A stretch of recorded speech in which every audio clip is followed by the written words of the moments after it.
Halo, di sini saya akan menjelaskan teori sederhana dari cache memories. Eh, Secara definisi dan secara umumnya, cache ini adalah perangkat penyimpanan kecil dan cepat pada static RAM yang bertindak sebagai area singgahan untuk objek data dari penyimpanan utama yang bersifat besar atau membutuhkan waktu akses yang lebih lama. Nah, cache ini sifatnya temporary atau sementara.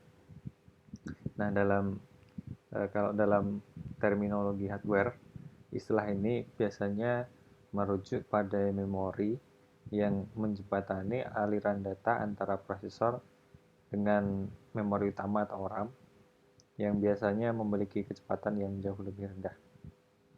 Nah, penggunaan cache ini ditujukan untuk meminimalisir terjadinya bottleneck dalam aliran data antara prosesor dan RAM.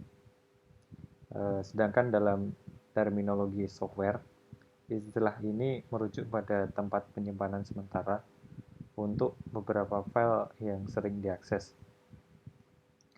Jadi ada perbedaan dari terminologi software dan hardware.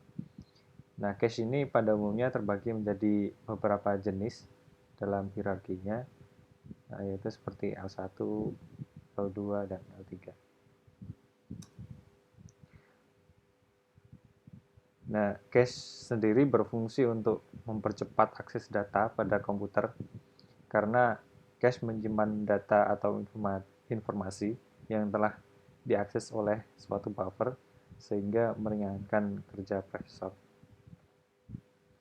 Ada 4 poin mungkin yang bisa diambil, yaitu mempercepat akses data pada komputer, selanjutnya meringankan kerja prosesor, menjembatani perbedaan kecepatan antara CPU dan memori utama, dan mempercepat kinerja memori tentunya. Mungkin masuk ke teknis bentuk cache. Ada sebuah memori.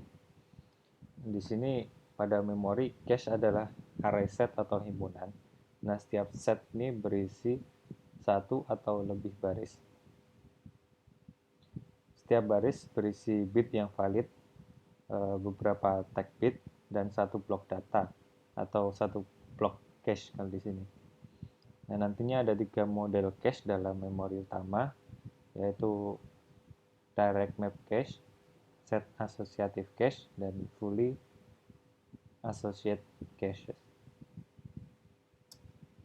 Nah, masuk ke model yang pertama, yaitu direct map cache.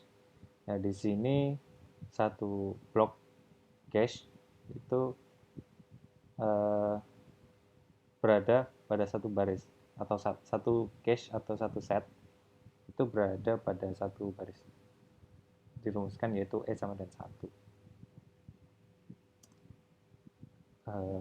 Yang kedua yaitu set associative cache. Nah, di sini dalam set cache, setiap set ini berisi lebih dari satu baris. Nah, contoh kasus di sini menunjukkan cache asosiatif dua arah yang disetel. Jadi per line itu ada dua set, dan satu set itu isinya ada dua cache block dengan tag masing-masing sendiri.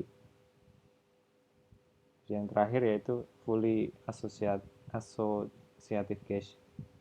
Nah, dalam fully associative cache yaitu satu set itu berisi semua cache block, atau dalam rumusnya E sama dengan C per B. Untuk performance impact-nya, nah di sini cache yang lebih besar maka cenderung meningkatkan waktu proses. Nah, karena sulit untuk membuat memori utama berjalan lebih cepat, ya maka cache ini sebuah cache yang lebih besar maka akan cenderung meningkatkan waktu proses.